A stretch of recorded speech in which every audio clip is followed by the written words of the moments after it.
à toutes et à tous, et à tous les fans de Sony, c'est Zied, et je suis de retour sur YouTube. Donc pour mon retour, je vais vous faire un simple petit unboxing et mes premières impressions de la Sony HDR-CX 220E, que vous voyez ici.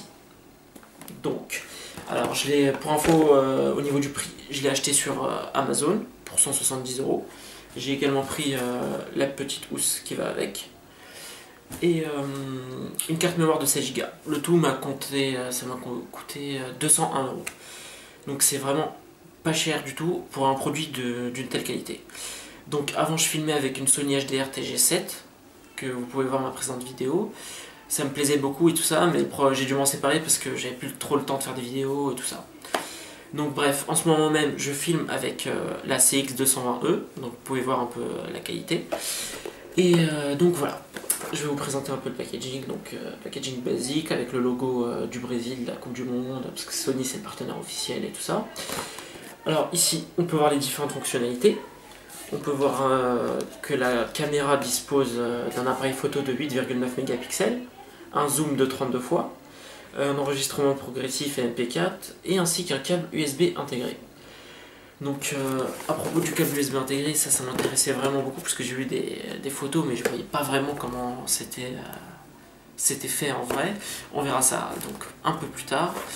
Et voilà, donc c'est un packaging normal. Ici il manque les accessoires qui ne sont pas fournis mais qu'on peut acheter séparément. Ici les différents logos et compatibilité avec la PS3, les Mac et tout ça, et puis là différentes options de la caméra. Donc voilà. Alors, quand on ouvre, la première chose qu'on a, c'est un paquet de documentation, parce qu'on rigole pas avec le papier chez Sony. Ensuite, on a un câble USB, enfin je devrais plutôt dire une rallonge USB. Ce qui est bien, c'est qu'on a un câble HDMI qui est fourni pour pouvoir brancher la caméra à la télé et regarder ce qu'on a filmé. La batterie, la caméra elle était dans ce petit sachet. Puis il y avait cette petite documentation qui était accrochée à la caméra. Et voilà.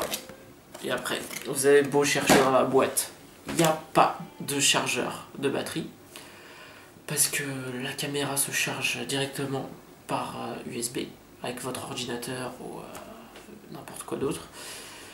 Et ça peut être un point faible pour certains, vraiment, de ne pas disposer de chargeur de batterie, mais moi personnellement j'ai bien vu qu'il n'y avait pas de chargeur de batterie, mais ça m'intéressait vraiment parce que je trouve ça vraiment intéressant de pouvoir charger sa caméra partout où on veut, avec son ordinateur. Dès que vous avez votre chargeur de téléphone, vous mettez un câble USB, ça y est, c'est réglé quoi.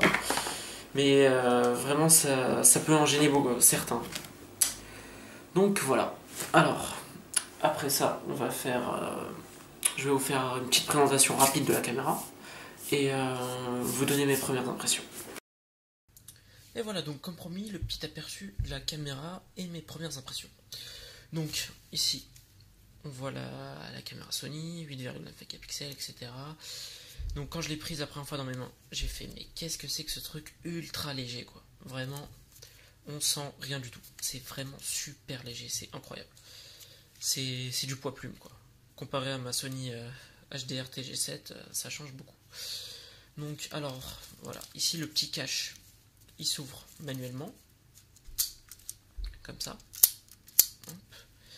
Alors ici, on peut voir qu'il y a un petit emplacement pour pour charger la caméra directement, et une petite prise multi. Mais attention, le chargeur il n'est pas fourni comme je l'ai expliqué tout à l'heure. Et là, c'est le câble USB. Ça se cache ici, à l'intérieur. C'est super pratique. Et ça gêne pas du tout. Ça se voit même pas, ça se gêne pas. Donc quand on veut la charger, on la charge directement comme ça. C'est mieux. Donc voilà, ici la batterie, même avec la batterie, c'est vraiment un truc super léger. Alors derrière, carte mémoire. Et voilà. Donc là, l'écran il n'est pas tactile, comparé à mon ancienne caméra. Là ici on a une sorte de joystick en fait, pour pouvoir naviguer dans le menu. Ici un bouton directement pour voir ce qu'on a filmé. Et là, il y a quoi? La petite sortie HDMI, le son Dolby Digital, le haut-parleur et un bouton pour retirer la batterie. Et c'est tout. Donc, alors, ici, on a juste un bouton pour prendre des photos directement et le zoom, le dézoom. Donc, et me revoilà donc après ce petit unboxing et cette petite présentation de la Sony HDR-CX201. Je vais vous faire mes premières impressions. Donc j'ai un peu utilisé la caméra par-ci par-là. Donc on retrouve un produit vraiment de très très bonne qualité de la part de Sony. À part certains, ils vont râler à propos qu'il n'y ait pas de chargeur, mais personnellement ça ne me dérange pas du tout.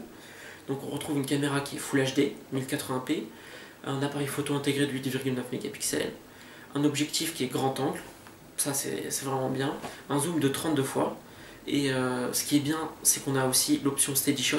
Quand on filme en marchant, en courant ou en zoomant, on n'est pas là à trembler avec la caméra ou avec l'objectif, c'est vraiment de la ligne droite, c'est top. Et donc que dire d'autre? Ah oui, c'est super simple d'utilisation, avec le joystick et le menu, avec des logos, des images et tout ça, c'est vraiment le top. Donc pour résumer, on a un produit qui est vraiment pas cher du tout, environ 170 € sur Amazon en ce moment, et pourquoi pas offrir ça à Noël ou se faire plaisir quoi. C'est le bon plan, c'est un bon plan. Donc que dire d'autre? Bah, j'ai un peu fait le tour. J'ai pas encore vu quelques autres options comme les différentes options de scène optimisées parce que je voulais pas vraiment faire un test, c'était plutôt un unboxing et premières impressions quoi. Donc voilà, je vous remercie de m'avoir regardé et peut-être à une prochaine vidéo. A plus.